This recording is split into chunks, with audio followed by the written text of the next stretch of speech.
Good morning and welcome to another exciting edition of Day 4 with the man Frank SCALISH. We are back in action. I wasn't exactly sure what my schedule was going to be like today. And I guess I should have probably cleared that with you because I know we talked about last week what was going on. But yeah, we're back live, and then I'm jumping on a plane headed out to sunny Southern California this afternoon. Beautiful, man. You're going to catch some waves. Actually I am. Court's sister is getting married, but perfect. Her and her fiance Joey, they run a bodyboarding camp, a year-round bodyboarding camp. So he's like a professional bodyboarder.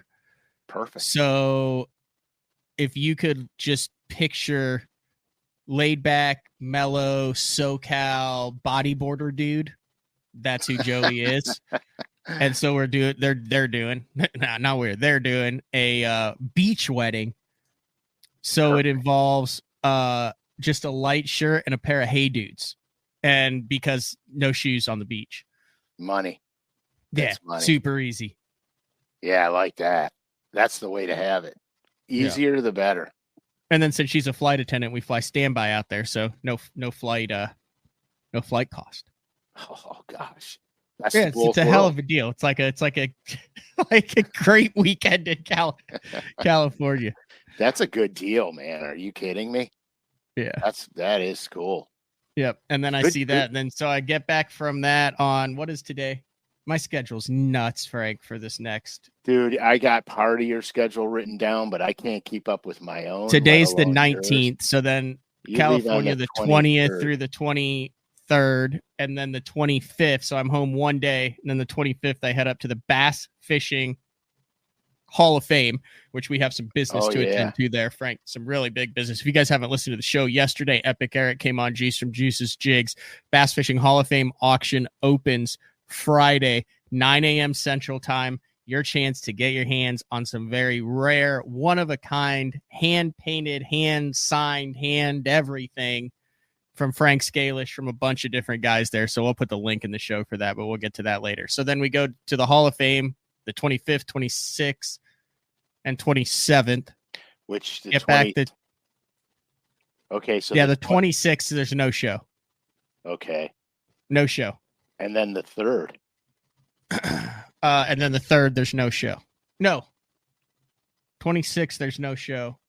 Yeah, and the 3rd, there's no show. Okay, so we're going to have to do something here. Oh, boy. We're going to have to do something here, guys. My door just opened and it was completely closed. You have ghosts, man. Yeah, it's a little odd. All right, so if the 3rd is no show. I didn't even think about that. Dude, this is working on the fly right here. Right, so if the 3rd is no show, you guys have to remember, you better keep your eyeballs open for the next Signature Series drop, because it drops the first Thursday of every month. Oh, I am doing a live show from the Sunline factory in Japan. Perfect.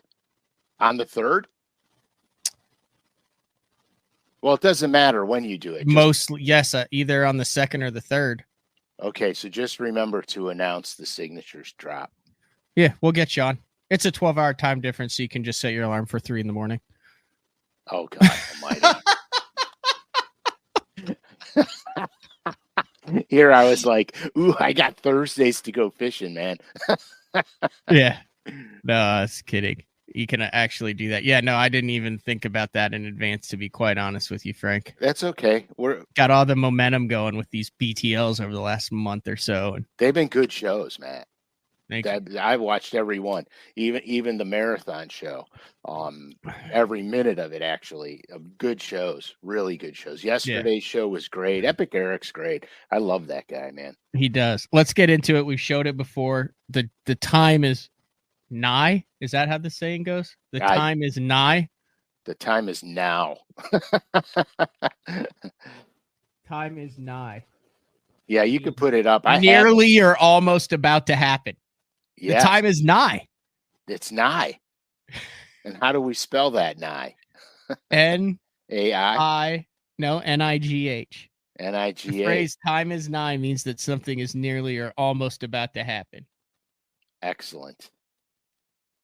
We learn like something the new world. You learn something new every day on BTL. Just remember that, gang. Tomorrow, the Bass Fishing Hall of Fame auction opens, and it is open through the 26th. So it is open September 20th through September 26th. I don't know exactly when the cutoff date on the 26th is. It's cutoff time, you mean? Yeah, but it's a silent auction online.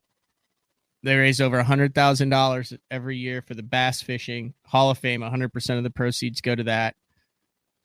Scholarships, grants, habitat reconstruction, and then maintaining and developing, designing all of the Bass Fishing Hall of Fame, like physical things in the Wonders of Wildlife at Johnny's Palace in Springfield, Missouri. Perfect. So we showed this last week. Yeah, you got to support that organization that you guys like. You know what I mean? We love bass fishing. We love everything about it. Support it. It's a good cause.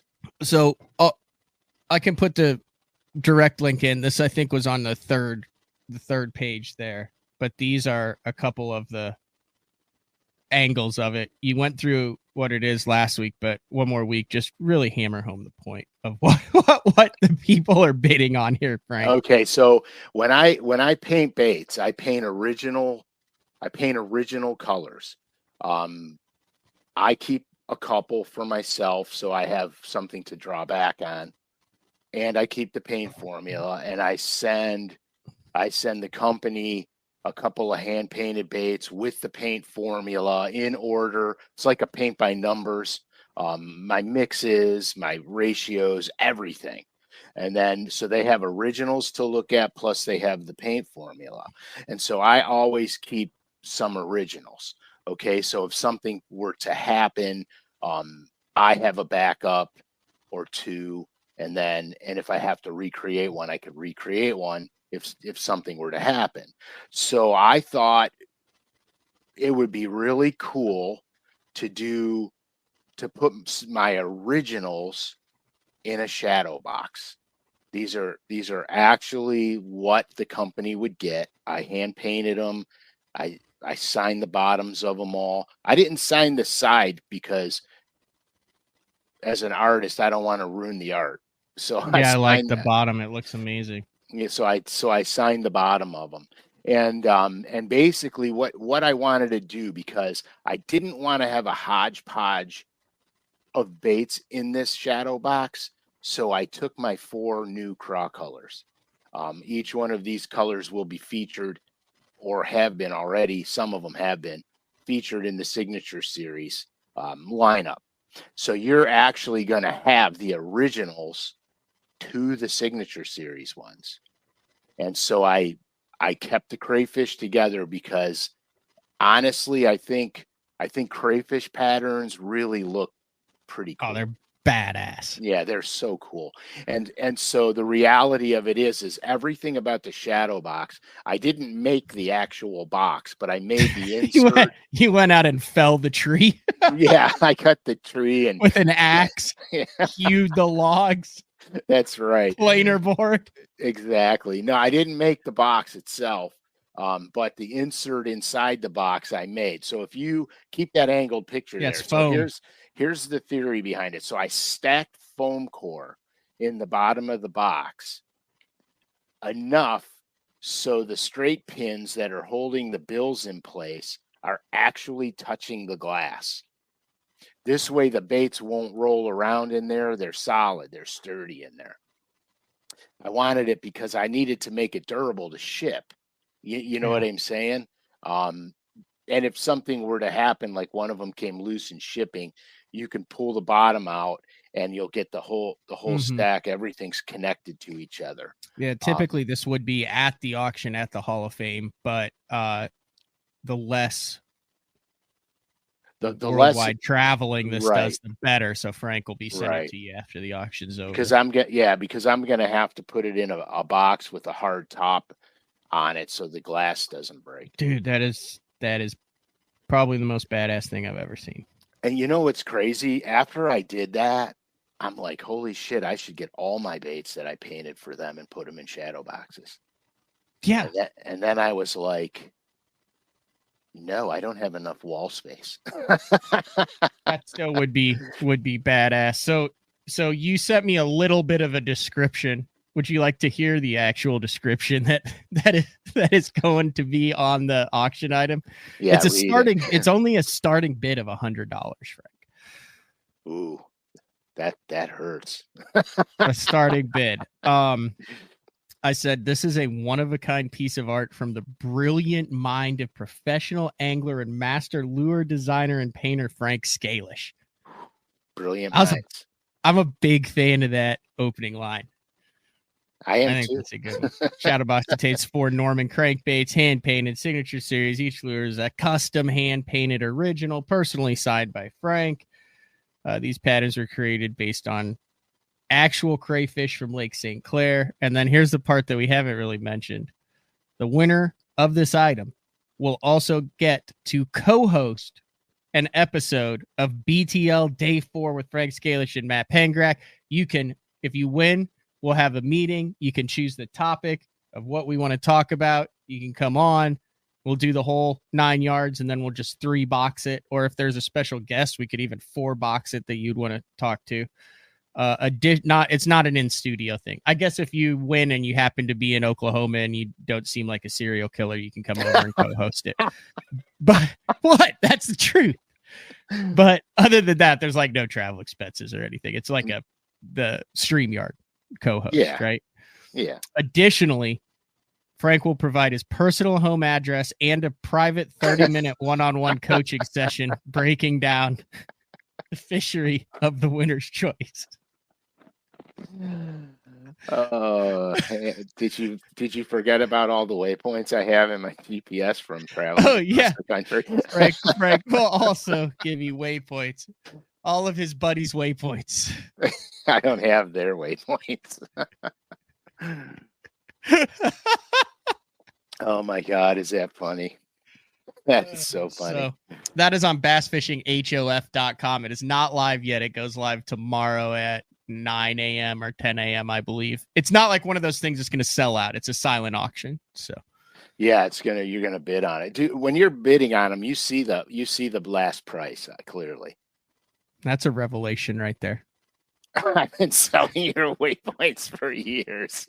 Frankie Jr. No wonder I don't have any secret spots anymore.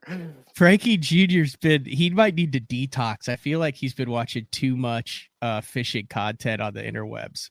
He was on yesterday's show, was 2 hours, and I was on Baxter the Baitman last night where we talked about purple jerk baits for 2 hours. He was on that. Now he's back on this morning. That's good, man. It's good. It does a body good. Fish talk. Oh, dude. That might be. Hold on. That might be one of the best ideas. Oh, no. No. So, like the back of that shadow box, can you put this picture on it? Yeah, if you send it to me. I don't know how I got this picture. This is an actual. That was from the classic. Remember that guy had them, and he did. He was giving them away. I mean, if you don't want to part with that, don't. I'm not going to part with this one, but how did he get it that good? Probably printed it on photo paper. What is your? No, this says Fujifilm. Like I think he went to like Walgreens and printed it out. Well, I don't have it, so I can't print it. Okay, I'll have to figure out. Do you don't have the original either or anything? Just whatever's online is whatever's online. Yeah, I don't have that. Yeah, we Did you see what? Sorry, go ahead. No, you go. Did you see what slid into? I don't know if it's me. I don't think it's made its rounds on the internet yet, but it's about to. I got to show it when we're talking about pictures, especially after last week's show. I did not see it. I don't know what you're talking about. Yeah, you do. I'm scared. Oh, you should be. As usual. So, what did you do last week? You had a meltdown on the show about the jet skier, right? Oh yeah. I did. And then can I say who did that? Do not say who did that, because I'm not sure where it's going to show up, and then if it shows up, people can put the pieces of the puzzle together. But a loyal listener did it. A loyal listener said he had the similar experience, but he got a picture of the assailants. He did. I just sent it to my email. We'll see if it works. So what, if you remember the jet ski episode last week, so I fished the Thursday nighter. Oh, dude, right? I saw that picture with the wake boat. And we had just had that show, and I'm like, man, you know, I'm glad that I'm not like Frank. I'm glad that I can just come out and enjoy a peaceful evening on the water and not let other people impact my happiness. And so you pay your entry fee. I'm fishing by myself, and you go to your spot. You can make first cast at 6. So it's 5:32. I got the country music jamming. I stopped by and picked up a couple of tall boys. So, I mean, just all is right in the world, right? I got a pile that I scanned over, and I'm like, yep, there's one in there. Perfect. Spot lock it, nice breeze, just sit, like literally sitting on the back deck like this, just going, you know what? It's a good evening. Just waiting for the clock to say go. Shit you not, Frank. I can't say that. I kid you not, Frank. Well, you already said it. At 5:56 on a lake where there are no boats, a legitimately ballast weighted wake boat decides to tow half the neighborhood around directly back and forth in front of me where my brush pile is. Oh my God. It's the only stretch of lake. So I posted it. I said, I'm about to pull a Frank Scalish here. I saw the post. Oh my God, I haven't told you what happened, have I? I haven't told anybody what happened. So anyway, the boat's going, wah, wah,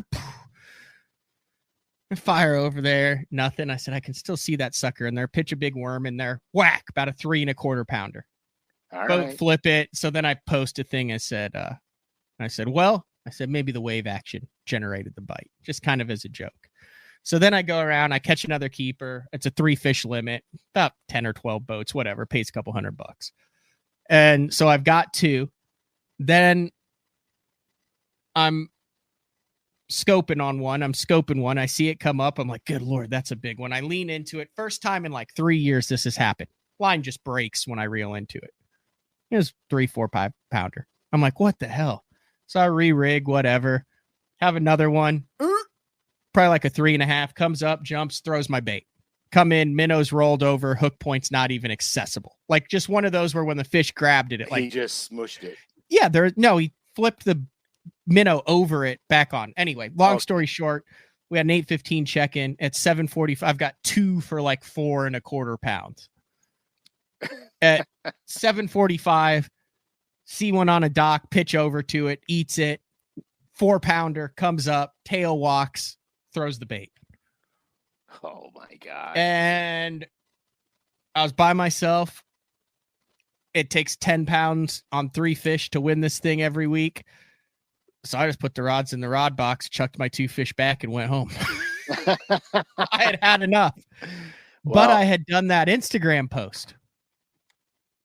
So one of the younger gentlemen who fishes sent me a post. He goes, you threw back big bass.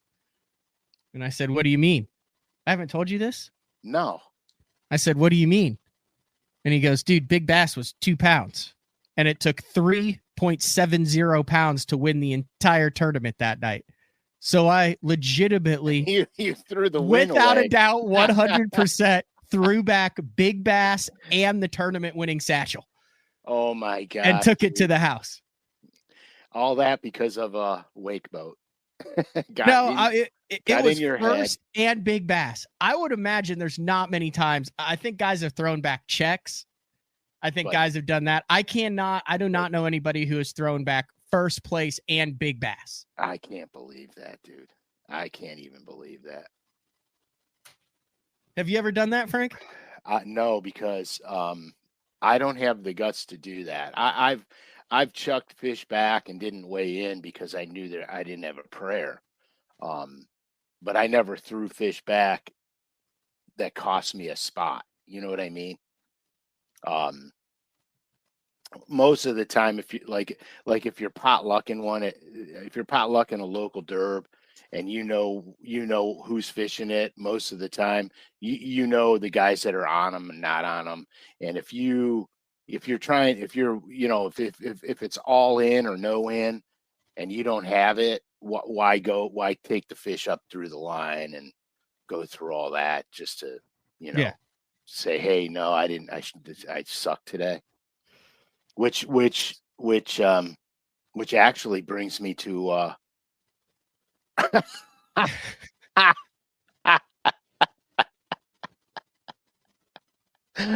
oh, for God's sake. I quit. This is my last day 4. Oh my God. Just look at the look of satisfaction on Frankie Jr.'s face. He's like, yep, we just ran him off the water, look Dad. At you. Look at you. I mean, that is quite possible. Why don't you describe that for all our iTunes listeners, Frank? It is it is a black, red, and white jet ski, not unsimilar to the color scheme of the one that ran us down a couple days ago or a week or so ago. And that would be me driving the jet ski and Frankie hanging on to me. And he's looking happy as a clam. Good leg definition, though. Well, he's not missing leg day. No, not at all. And I'm apparently not missing hair day either, except for today because there is no more hair. Oh my God, is that a funny picture? That is so funny. I can't even stand it. But yeah, I mean, we damn it, Matt. We talk a lot about doing the right things on this show, fishing wise, making the right decisions. We talk about challenges on the water. So Tuesday, I don't know if you guys were aware of it, but Tuesday was a full moon. It was the harvest moon, and there was a partial lunar eclipse. That's Tuesday. Cool. Yeah. So it was like this. It was the coolest thing ever. I decided, because I've been cooped up in the house for 7 days painting and doing everything I do, that I need to go. I need to get outside. I got to get sun in my face. I can't, I'm not a mole. I got to have sunlight. So anyhow, I happened to call Frankie. He was working on his trailer fender. He put a new trailer fender on, came out mint. It's like factory. Anyway, I was talking to him and I'm like, hey, I'm going Wednesday. And he's like, where are you going? So I told him the name of the lake, and he's like, well, why on earth would you go there? And I said, because the beaver moon is coming soon. I said, well, because I want a challenge. Okay, the lake is stingy. I said, I want a challenge. And I said, it's really going to be kind of easy, because with the moon, you're going to have a lot more night feeding going on. So early in the morning, you're going to have an overlap of night feeders and day feeders. So it should put a lot more bass within range. Okay. So I said, it's really going to be pretty easy. If the lake's drawn down to winter pool, I'm going to go throw a square bill and a top water, run points, secondary points, 45-degree banks. It's not complicated.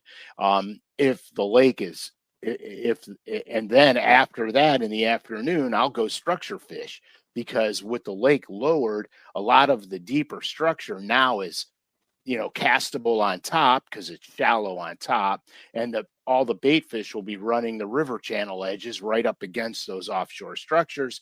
So it should be pretty easy. And if the lake is at full pool, I'll structure fish all day. It's not going to be, I said it's not going to be hard. So the reality of it is, and this is the whole key to this story is when you do the wrong thing, you pay the price big time, in fishing. So it was an easy game plan. I had the rods rigged and on my deck for drawdown, and I had rods rigged and on my deck for structure fishing. No brainer. So I get to the ramp in the morning, and much to my surprise, there's only a couple of boat trailers in the parking lot. So I'm like, awesome. I'm going to have this whole place to myself. So I launched the boat, and I'm systematic in how I approach a lake, but I was fighting my game plan. And so there's a structural element very close to the launch ramp that I crush them on. So I'm like, rather than pass it up when I run up the lake, rather than pass it up, let me just hit it real quick and see, because maybe I'll get an idea. So I started off on it, and I threw big crankbaits, Carolina rigs. I had my jig and minnows out, and off the structure, dude. There were so many fish on forward facing sonar that it was absolutely ludicrous. I could see big monster schools of shad and fish ripping through the shad. You know how on forward facing you see the shad go, woo, they all move, woo, and then you see the other fish streaking through them. Well, it was all white bass and hybrids, wipers.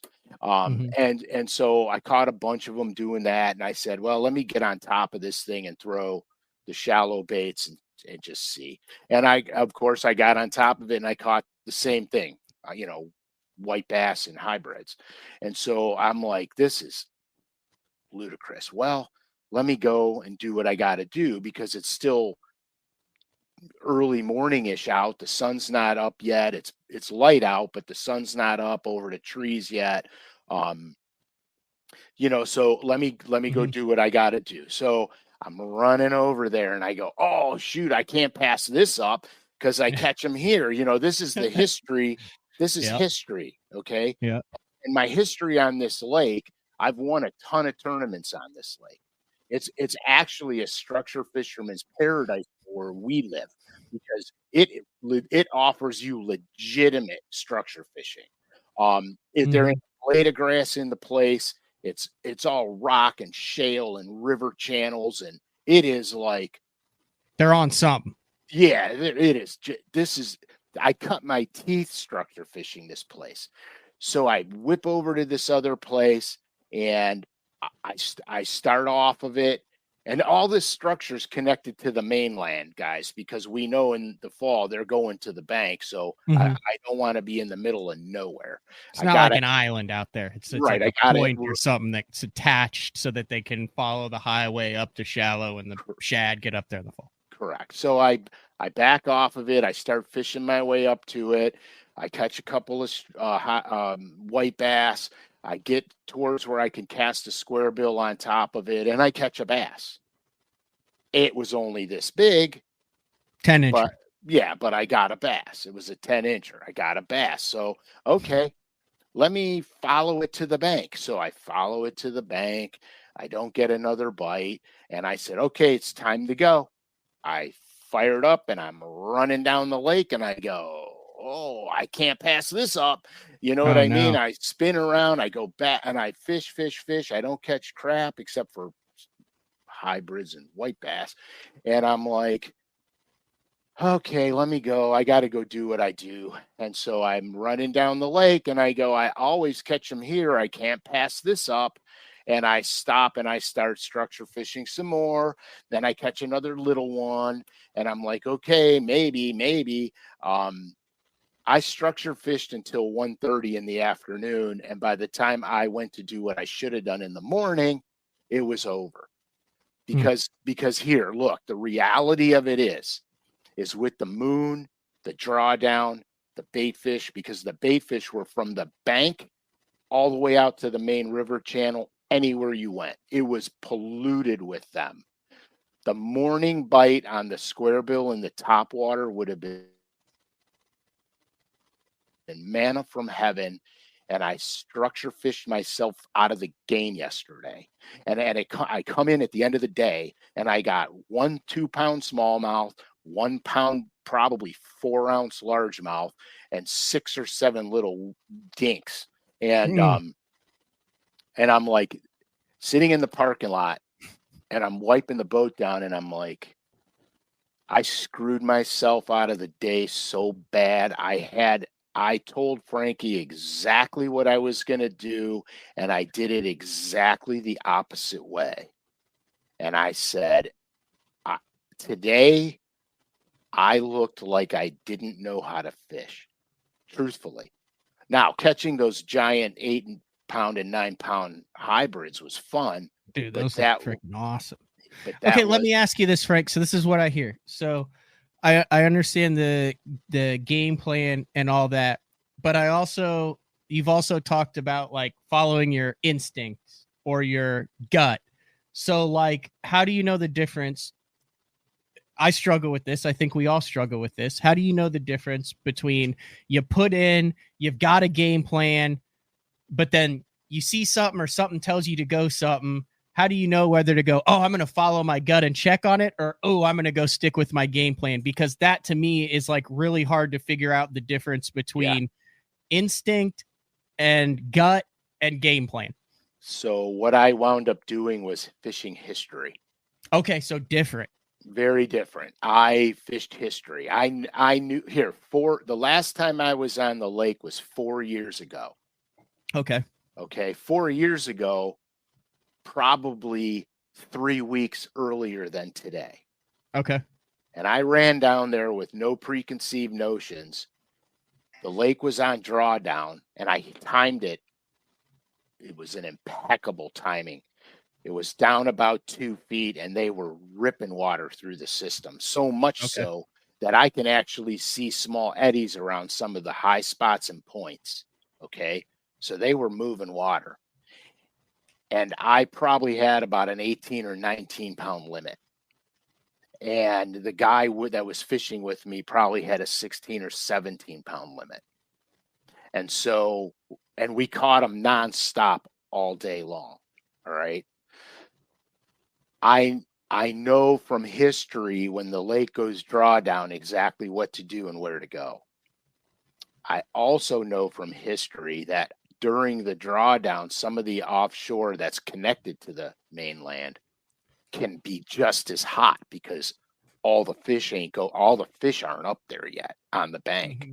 The problem was, so I talked to a couple anglers. I talked to a couple anglers in the parking lot at the end of the day, and they struggled. I think one guy caught one. Were they like, oh my God, scalish on the pond? No, I kept it was kind of low key. Because that happened the entire time I fished with you up there. Yeah, that was ludicrous, dude. You're like, hey, who is this guy? Why is this guy coming over here? Who the hell is this guy? What the hell? I start casting crankbaits at him, and then you hear, is that Frank Scalish? And then he goes, is that Panger? No, you had to tell him that I was with you. They did not. They wanted to see the Frank Scalish. Remember? Then he went home and got his buddy, and they were great dudes. We saw them throughout the entire day. Oh, it was a ball bust. It was actually a lot of fun.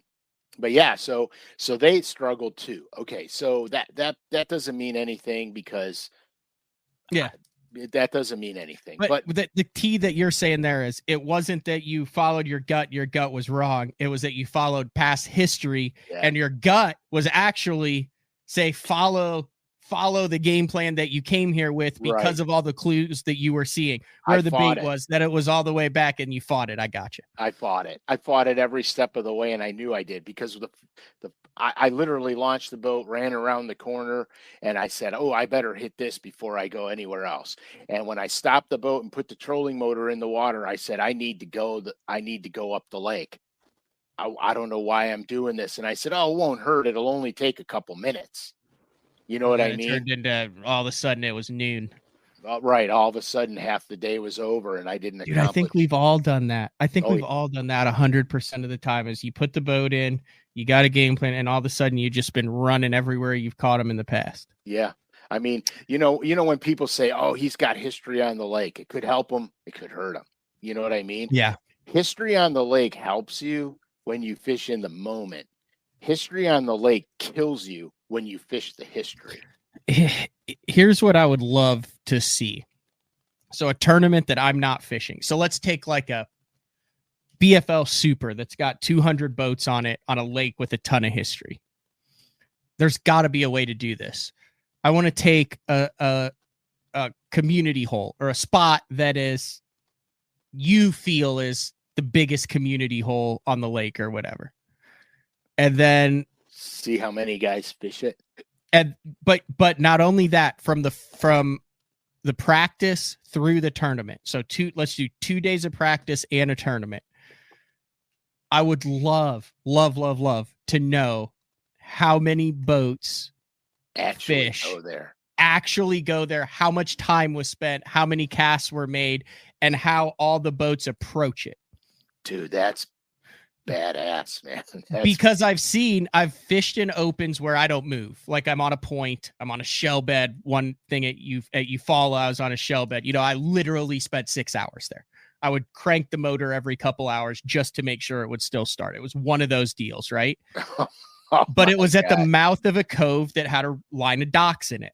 I remember that. I talked about that, and I watched vessel after vessel after boat after boat after boat after boat after boat after boat after boat come in at the same angle, drop the trolling motor at the same spot, I would just love to know the numbers on it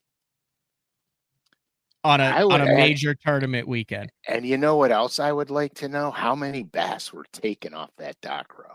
Exactly.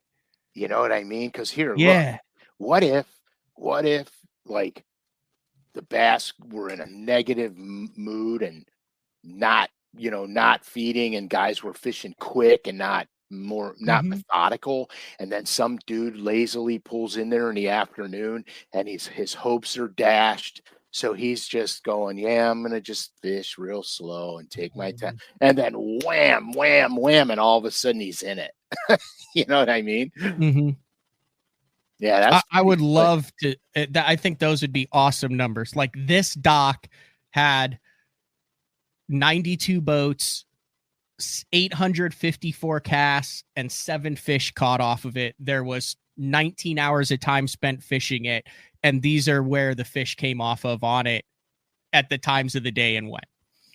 Yeah, it would be cool to see that would be really cool. Now, structure fishing, they could get on the structure, move off the structure, right, or decide that at 11:28 is the feed bag, and if you're there at 11:28 you get rich. So is it legal to run a trail cam, like just out facing the water? Yeah, why not? I would wonder if I would love to, and I don't care what lake it is, and I don't care what it is. And we don't even have to know the name of the lake. We don't even have to know the name of the lake. But I would love to, that would be the best way to do that footage, is to run a trail cam for the 128 hours, and then you can literally fast forward it. And if you do it at the right angle, you can tell, if they caught one there, what happened, anything, and then you could put the numbers together for that. If you live on a house or know a guy who lives on a house who has a dock on the point or something like that. Right. It would be really cool because, especially with docks, I mean, think about this. If it's spring, more fish are moving in. They're going to keep moving in if it's spring, right? So let's say the spawn is over, and then you're going to have some residual fish holding on those docks, because that won't be the main gig after the spawn, right? Mm-hmm. It would be so interesting to find out if the first dude who gets there in the morning catches them, and then nobody gets one there the rest of the day. You know what I'm saying? It would. Or it would also be interesting to see if 9 guys fish it the exact same, but the 10th guy goes behind and pulls down and skips under the dock and literally picks it apart, if he's more likely to catch one, or if it's just hey, the 7th guy who made a cast to that post, there happened to be what you talk about on your day 4 is an intersection of the bait fish and a fish that lives on that dock, and he was feeding, and boom, he caught it. Like, if there was a reason, if you could figure out, or a guy came in and you're like, oh, everyone was flipping a creature bait or throwing a chatterbait around this dock, and this guy came with a weightless fluke and caught one. Right. That would be so cool. That would be so informative. A live camera feed to the biggest community holes on the lake would be, I would tune in daily, says Clay. It'd be like bird watching. Oh, yeah. Just like we're bass watching today. Yeah. Make an app. Call it Karen Cam. Karen Cam. But I would even like a laydown, Frank. I mean, you've done entire shows. We've done weeks of shows on how to approach a laydown. It would be so, Matt, that would be so cool, dude. It'd be scientific. It would be. Now, I also don't want people filming me while I fish. So I also understand that. That's why it's not. Oh, that could be the legal factor. Yeah. Well, I also know, so behind the scenes, there's been numerous guys, Arkansas River, little sloughs, sneaky holes, where guys have been going in and practice checking it. And they're like, by God, that's a trail cam right there. And what it was is someone else in the tournament puts up a trail cam when they're locals because they want to know who else is going into their juice for the tournament. I gotcha. So there's been a couple of those instances where the guy goes, that's old Jim Bob. He's known for that. And they go up and they're like, hey, Jim Bob, I'm going to catch everything back here. Have a good day. And then they go back and continue to fish. Yeah, that's dirty pool, man. That's what I'm saying. So if you would have to do it on something that a lake you don't fish, you have no desire to, you're not fishing, that a tournament, you know what I mean? Right. So a neutral body of water. It's kind of wild. I mean, it's kind of it would be a great study. I mean, it would be a great study. Mm-hmm. He said, I know spots that don't get like 16 hours a day. Someone's on it. Yeah. Same here. Same here. And the adage community hole drives me up a wall in a bass tournament. And I'll tell you why, because I had this argument with powers to be at Bass. I said, you set a precedence if you call a spot a community hole, because what's the reason that you have boat numbers and staggered boat flights? That's so you could get to a place first on a given day, depending and predicated on your boat draw.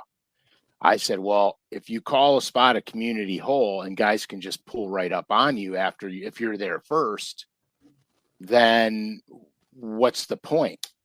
Just let everybody go. You know what I mean? What's the point?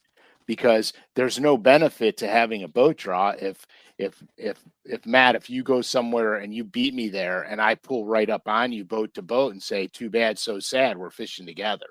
You know what I mean? So that's kind of my spin on that aspect of it. I don't know how we got. Oh, no, community hole. Yeah, community hole. Community hole and filming it and all that. It's a hodgepodge show today. We're just like catching up, covering a bunch of different topics. It's okay. I enjoy these shows the best. It's because you never know where they go. They have a mind of their own. Dude, there's got to be a way to do that. That would be so fascinating. I think it would be insanely fascinating. Like, I am now thinking in my head of lakes that I know where I can do that. But I couldn't sit on the lake and not fish for umpteen hours and watch a spot. Yeah, no, but if you put a camera out there and then you could just, run it on 6X, and then every time a guy's there, you just sit down, you go, okay, this guy made 11 casts. He was throwing a moving bait and he caught one fish, and then you record his track on how he went around it. And then you do that with every bass boat that comes down. You give him a different color track. You put X's and bullseyes, and by the end of the day, you've got an idea. If you're like, hey, the back left corner of this thing, because there's a cable, and in order to get around it, you have to go between the docks, and it's a one cast deal. Only 3 guys out of the 60 hit this spot on the dock. I have a perfect example of that, Matt. So the lake that I was actually on the other day, back in the day when I was still fishing a lot of local stuff, I had a spot. It was a channel swing point. Okay. So the point was made because the channel swung up against it. Mm-hmm. And so the high spot went out with the channel as it turned away from shoreline. So the channel went out to the middle of the lake. So it made this point. So clearly if you're facing the point, the right side of the point was the channel break. Okay, if you were on the bank, fishing the channel bank and following the channel swinging out, okay, then the point would be in front of you, okay, offshore a ways, but in front of you. So I had pulled up on there and I caught a fish. I caught one fish. Actually, it was a smallmouth. I caught one smallmouth, and I was out in the main lake, and I was casting up the point towards the bank, and I caught a smallmouth. I fought him in. I saw a couple come with them. As most often with smallmouth, you're always going to pull some with them when you hook. Yep. So I was practicing, so I didn't want to get goofy with it, but I made a couple more casts and I couldn't catch another fish. And I go, man, I know there's more fish on here.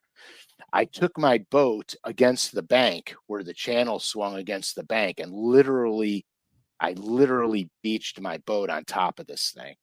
I turned around and cast to the middle of the lake, and I could catch them every single cast simply by reversing my casting angle out, throwing over deep water and bringing it up the point instead of sitting in deep water and cranking it down the point. And so I never forgot that. So on this lake, I reverse cast anytime I have the opportunity. Some of the structural elements won't give you that opportunity, but the ones that do, I do that because I've seen this happen a lot.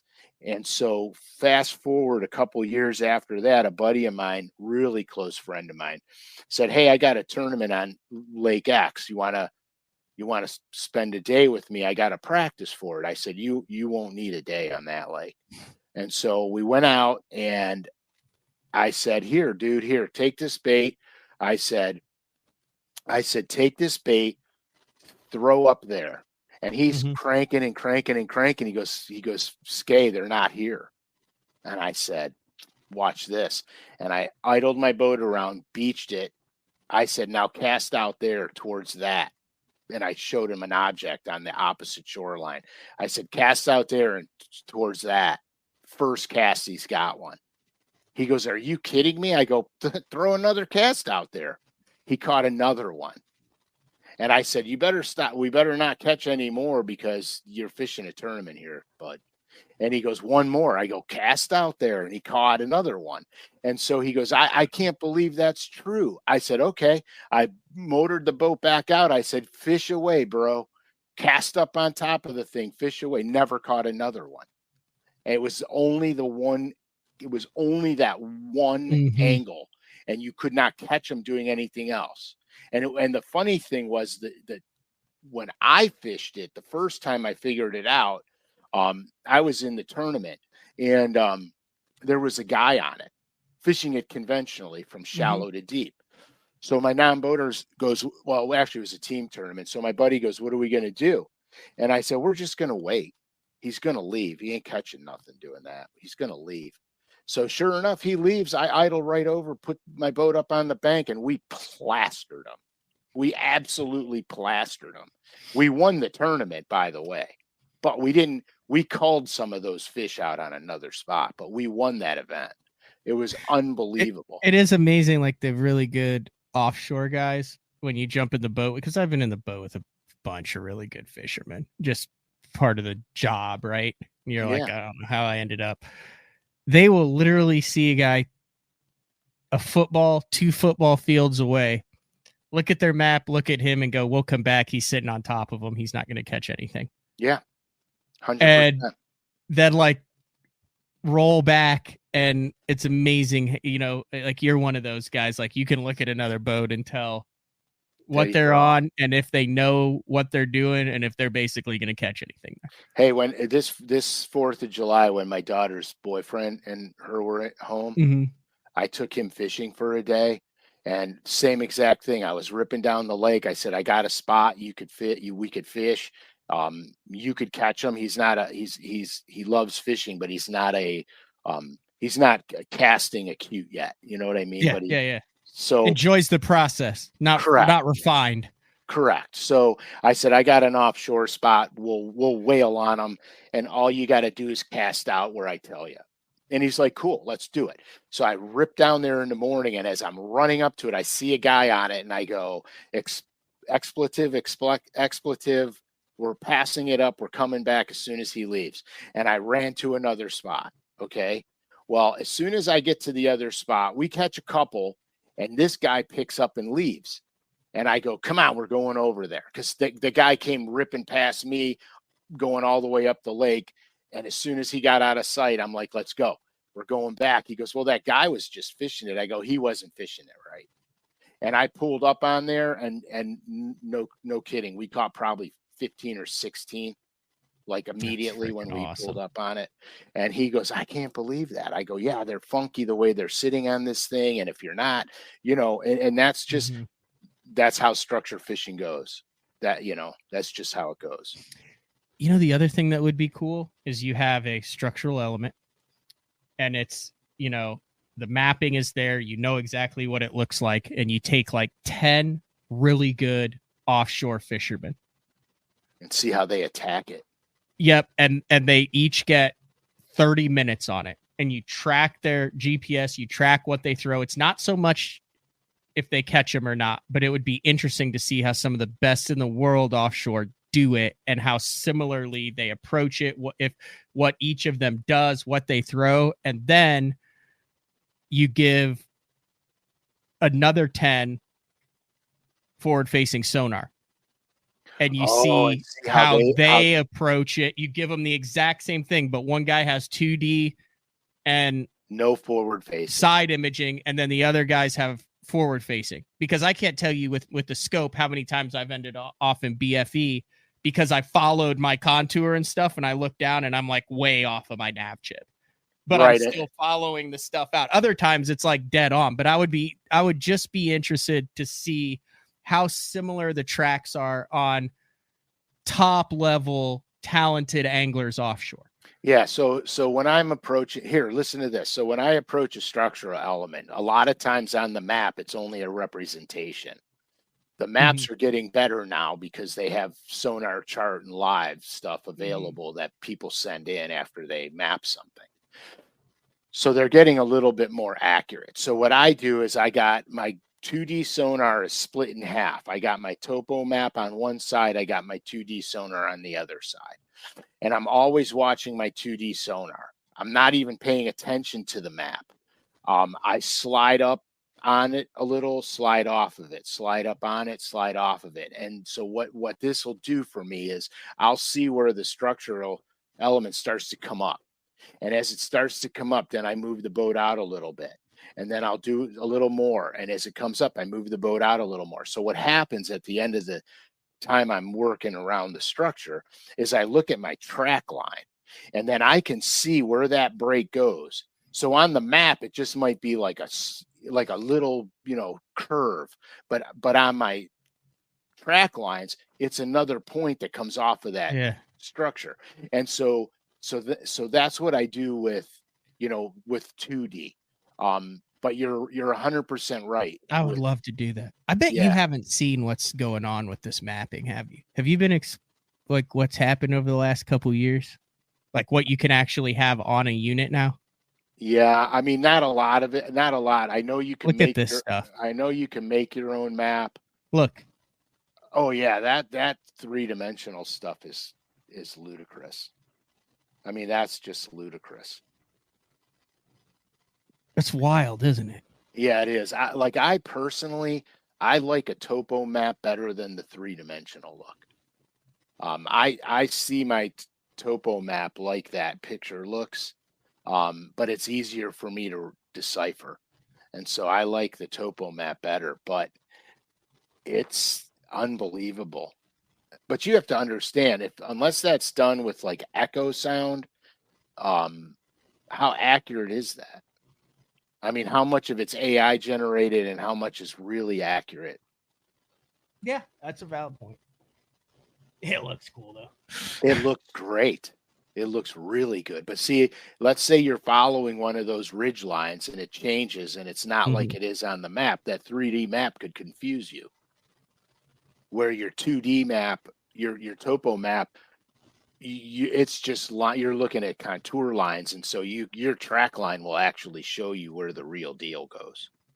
But I agree with you with live scope, dude. I love structure fishing with live scope because I just turn the head of the unit around and I'm like, oh, there it goes. It's going out that way. And I find a and then all of a sudden you're way out and you look up and you're like, man, I'd have never even been out here but I mean, it takes a skill to follow it. Oh yeah, absolutely. Like absolutely. I like to start at the base of a point and literally like work my way around the entire point. And sometimes you look down and you're like dead nuts on. Right. And sometimes you're going, ooh, it hooks to the right. Yep. You know what I mean? Or it saddles. It drops off and then the saddle comes up off of it. I'm all over the map today. Did you do all the matte colors? Because I'm looking at all the Banking Creek stuff on here. All those? Not the grasshoppers, but all the crayfish ones. Okay. All the crayfish ones I did. You know, this Rebel Craw, dude, I used to throw this thing a ton. I mean, a ton. I think we all did. We all did, Frank. And the whole trick to this bait was I fish it in like from 2 feet to 6 feet. You could probably get it down 7, maybe even 8. But I fish it 2 to 6 because with this is the D76 size, by the way. This is the big build one. All right. The D76. So with this bait, my whole trick to that bait was I always wanted it rooting in the rocks. Okay. And I wouldn't necessarily always burn it back in, like when it's digging and grinding.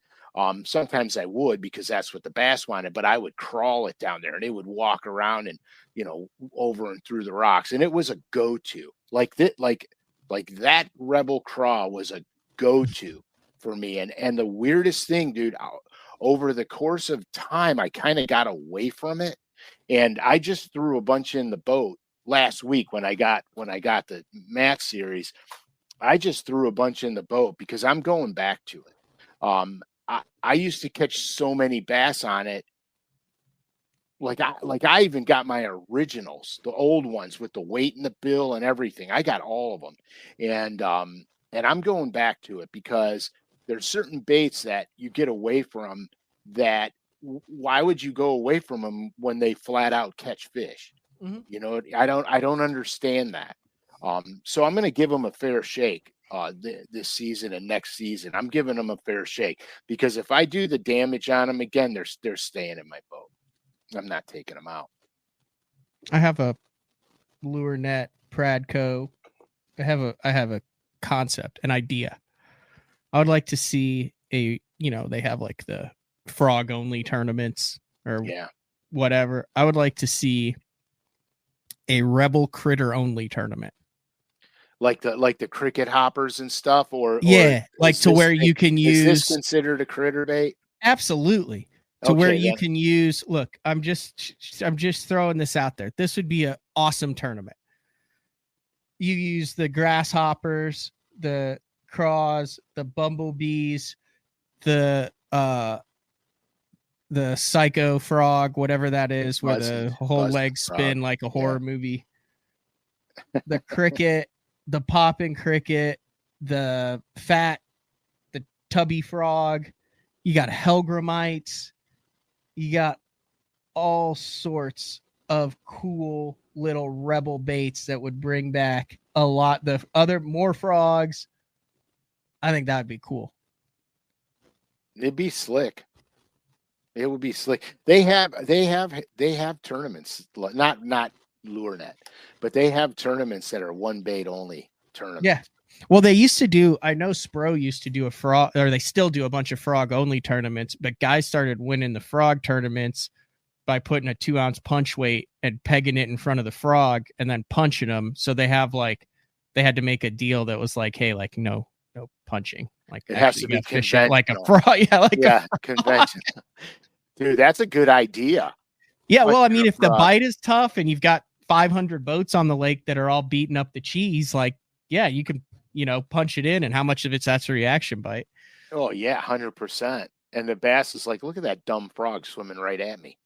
Yeah. I got to eat him. Sean did it. So, like I said, I'm not sure how we're going to do the shows. We're wrapping up today's show here. No show next Thursday. That is the day, the 26th. That is the day of the Bass Fishing Hall of Fame. And then the 3rd, I will be in Japan. We might get Frank on the 2nd or the 3rd, depending on when I do the shows from Japan. But if we don't, the next signature color, what day does that drop in October? This first Thursday. The first Thursday. So that would drop the 3rd.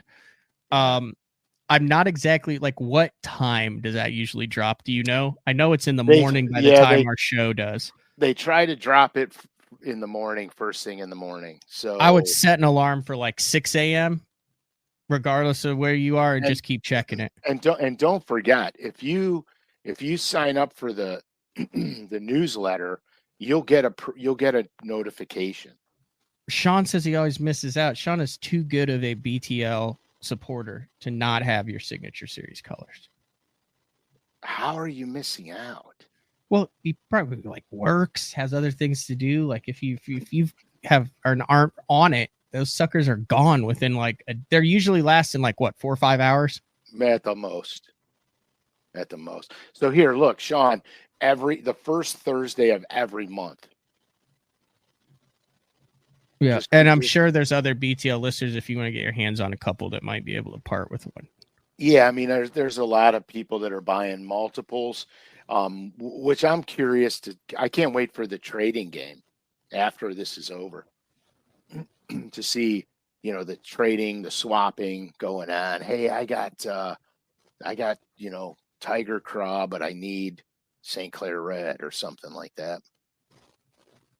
There is one of your baits on eBay, Rusty Buckets. I'll be darned already. $24.99. Okay. But that's it, just one. Guys are hanging on to them. They're going to wait till after the final drop.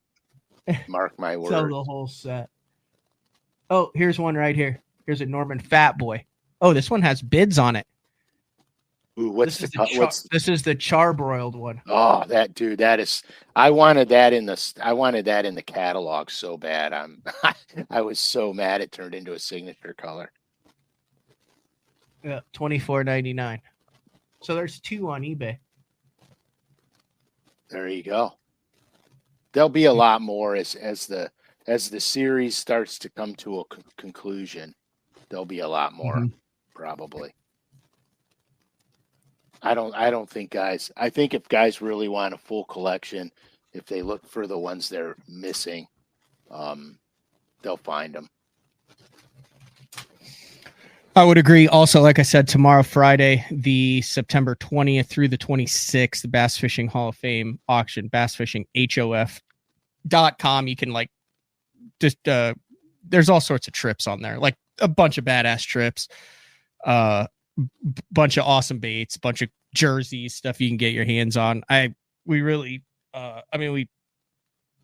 ask for donations money twice a year, once for the Hall of Fame in fall, and then St. Jude, which is in May. So that's good. But what's your over? Let's do closest to the pin on how much in the silent auction this goes. No, I'm not doing it. I'm not doing it. I'm not jinxing it, Matt. Okay, that's fair. It's a cool idea, and I would love to take a stab at it, but I'm not going to jinx it. Okay, I won't do this. I won't do it either. Cool. All I know is you've got some loyal Day 4 listeners, and I think there might be more than one that would like that in their man cave. Yeah, it's pretty cool. When I made it, I was like, man, I should keep it.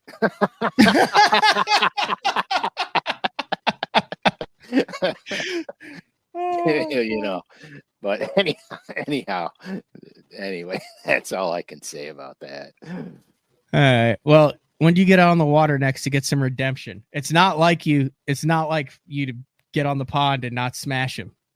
Yeah, I'm really, it's really hit me hard. Actually, I feel like I wasted an entire day. I know, but when do you get redemption?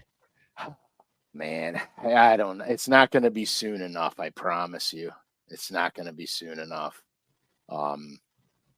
We're supposed to get some weather coming in. I think Monday, Tuesday, Wednesday, Thursday, or Tuesday, Wednesday, Thursday, Friday. Ooh. A long one then.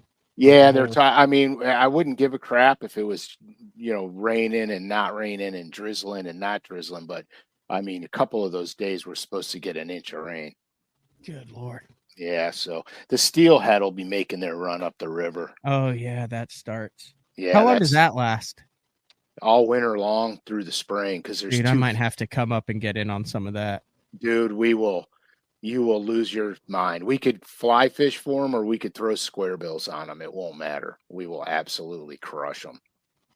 Is it frowned upon if you're square billing instead of purely fly fishing for them? Do you think I care? It's square bills. It is, right? That's right. I could care less, man. All I throw on them is a C77 Big O, and they knock the fire out of them. No. Moon Eye, Shad, and G finish. Yeah, I'm in on that. I'll trade you a couple days of jumbo crappie and a 30 rack of largemouth for a couple steelhead. Yeah, we're in. And if you want to fly fish for them, I got a ton of fly rods. We can make it work. To me, like all the fish that I've hooked on the fly rod, like I enjoy the intricacies of the fight. With the fly rod, it's like, don't get your finger caught in the line, watch your knuckles, and then you like hold on. Like I don't know it well enough to like enjoy it, right? Oh, dude, like it's just like, oh gosh, like what do I do with all this line? And then you can't do anything, and then there's like no drag on it. So like I like the intricacies of being able to, have that drag just on the edge of breaking off, but enough to where it can run. Yeah, cool. I'm in. Plus the casting thing is a totally different skill that I'm not very adept at. We'll get you smashing on them. Yeah, you'll just freak out. Are those release fish then, or you smoke one of them? I let them all go. Yeah. But I mean, if you want to smoke one, I mean, we're catching them right now on the main lake. Mm-hmm. They're coming in close enough where we could crank for them right now on the main lake. So that's exciting. Yeah. All right. Good show today. Hey, check out safe travels, dude. Thank you. I'll be on the beach this time tomorrow. Outstanding. Just for like 2 days. It's not like a vacation deal.